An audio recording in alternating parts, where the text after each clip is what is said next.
สบายดีไอ้น้องเขาเนาะวันนี้มาตึกคอสวงแรงใส่ B2 สีดำ B2 กับ BC เนาะวันนี้ใส่เนาะโอเคติดตามผลงานเนาะ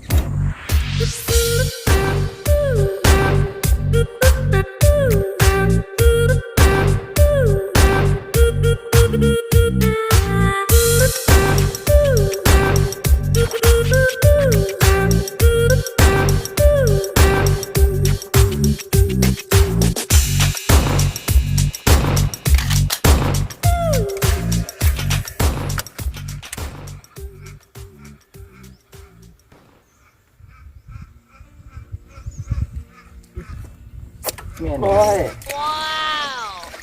มาแล้วมันจะเที่ยวทำยิบเลยไม่เหนื่อยทีเดียว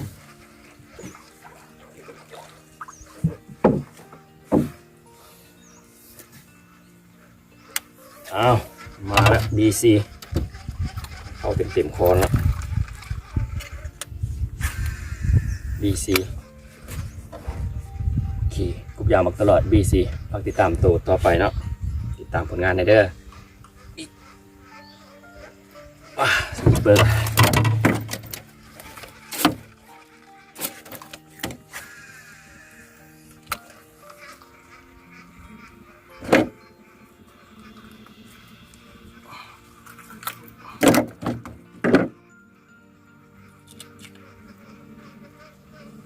BC แล้วโอเค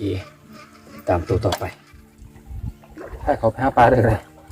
จับสายดึงเลย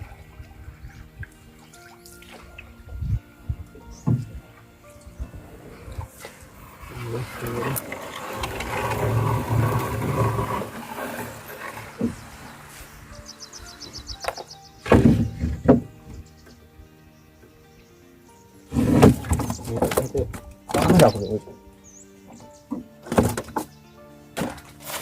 ไม่ถ่าย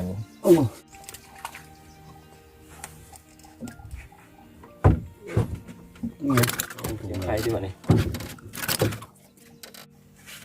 สวยงามเลยอ้วนเด็กอ้วนว่ะไข่เต็มท้องใส่สีเหลืองB2โอ้ตัวนี้5 โล ยอดเข้าเต็มเลยเนาะโอเคกบยางตลอดมันอีดี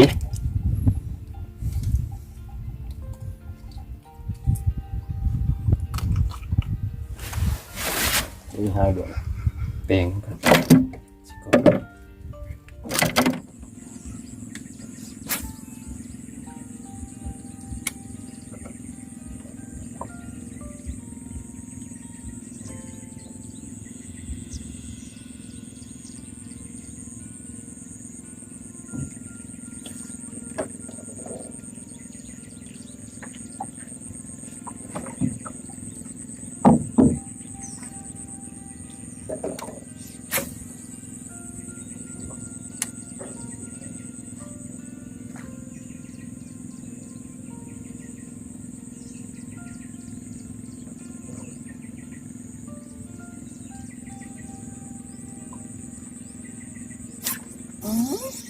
ว้าวB2สีดำอีกตัวหนึ่งแล้วนะB2สีดำโอเคเข้าเต็มเลยยอดติดตามตัวต่อไปนะบัดเทิงโทร11ยางมาพวกอย่างยางมาประมาณจักหอมเดียว11 ตัว11 ตัวสุดยอดหลายแล้วโอเค